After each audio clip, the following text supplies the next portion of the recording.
For more on the election campaign, I do want to bring in CTV News political commentator and former NDP leader Tom Mulcair to discuss some of these issues as well. But I want to focus on, Tom, the fact that the leaders are spending a lot of time in Quebec. So the Bloc, clearly a concern for the Liberals in particular. Premier Legault has been enjoying this a great deal. All of the caricatures in today's newspapers were having a lot of fun with it, showing Premier Legault in royal garb with all of these courtesans from the federal parties trying to kiss his feet. Look, Mr. Trudeau's in Trois-Rivières today for one good and simple reason. One of his stronger ministers, Mr. Champagne, is in a great deal of difficulty in his riding. The Liberals had actually hoped to pick up the city riding of Trois-Rivières. That's not in their grasp right now. Almost everything outside of Montreal is going to be lost to the Liberals, the way the numbers are looking right now.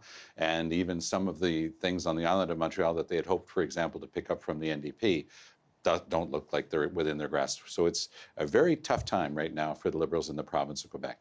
And when you say they're going to be lost by the Liberals to the Bloc, is that what you're saying?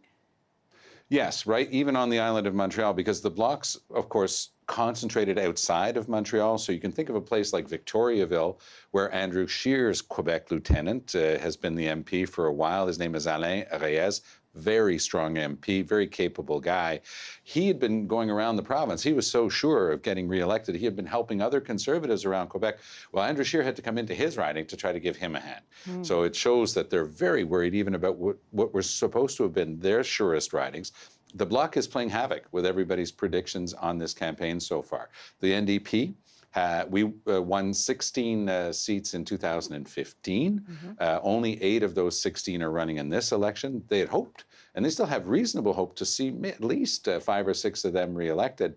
But again, especially outside of Montreal, Jen, the Bloc is just so strong right now, and Quebecers really seem to have taken a turn towards them. So stay tuned. It's looking, according to all predictions, like 40 seats for the Bloc in Quebec. Is that right? My goodness me, that has really come up from the initial predictions. But let me ask you about Jagmeet Singh, because he has had a lot of momentum in many parts of the country.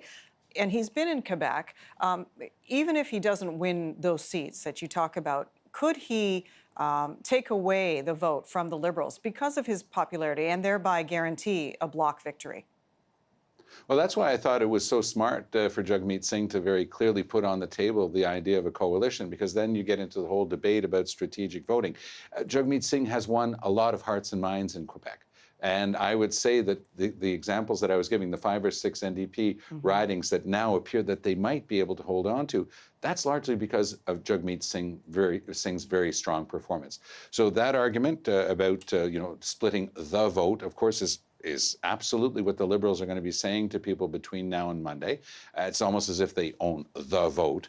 But that's not working this time around, here in Quebec anyway. I don't know if it's going to work in other areas of the country, but in Quebec, people are turning a deaf ear to that right now and saying, look, this is not what we want. Last night, we did an event at the University of Montreal. To give you an idea, we're only 4 days away, and we had some university profs and senior commentators like Sean Talibert. 800 people showed up because that's how interested they are. I'm sure, and appreciate that. Great to talk to you. You too.